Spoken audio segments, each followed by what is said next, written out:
I'll be honest, when I was scrolling through Amazon looking for something to watch and stumbled across Kevin Bacon's new show, The Bondsman, I couldn't help but laugh, thinking, bet this is going to be terrible. But I gave it a go anyway, and I tell you what, this series is not what I expected it to be. It's like Supernatural on crack. So let's get into it. The series kicks off with Hub Halloran, a murdered bounty hunter brought back from the dead by the literal devil to track down escaped demons and send them back to hell. And yeah, when you say the premise out loud, it sounds pretty stupid, but trust me, it works.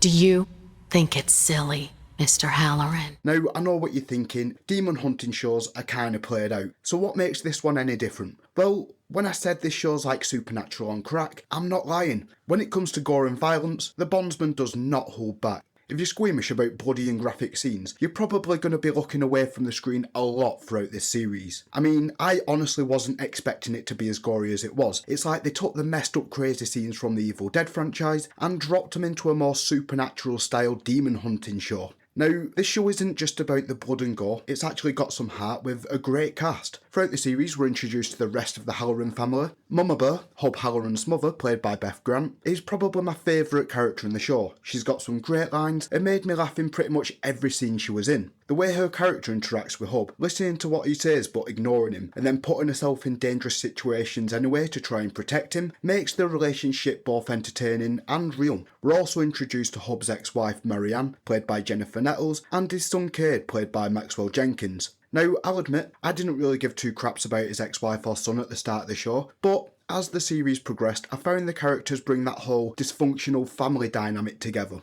especially when they learn the truth and get involved with the demon hunting. What I like though is how at the start of the show, Hub's clearly hunting demons for self-preservation and to stay out of hell. Then, throughout the series, his motives change, especially when his family's involved. But that's the thing, Hub's not exactly a good guy. He's not evil, but there's a reason he ended up in hell. And what makes Hub's character interesting is that he's trying to keep that part of his past a secret from his family. You can tell that he's carrying a lot of guilt, and the writers do an amazing job of weaving that into the story. There's this constant tension between who Hub was and who he's currently trying to be, and the show leans heavily into that with some really clever moments of poetic justice. The show's not just about chasing demons, it's about redemption, family and facing consequences. And that brings me on to the show's main antagonist Lucky, played by Damon Harriman, the guy who had Hub killed and the guy who's now dating Hub's ex-wife. And yeah, you heard that right, the main villain of a demon hunting show is a normal-ass human. But trust me, in the context of the story, it makes sense. The cat and mouse game between Lucky and Hub is a near constant throughout the series, and you can't help but be drawn in whenever they share a screen. There's this twisted tension between them that keeps you intrigued, and it gives us another layer to the show beyond just hunting demons. Talking about demons, like I said before, the demon scenes are fucked up. I wasn't ready for some of the shit I witnessed in that first episode. One minute you're chilling with some tense bounty hunter drama, next minute, bam, full-blown horror movie scenes. We're talking Evil Dead and Terrifier levels of gore. But the thing I really liked is the demon attacks aren't just some monster of the week kind of deal like in the majority of Supernatural. No, there's actually something bigger going on. The demons aren't just randomly escaping and killing people.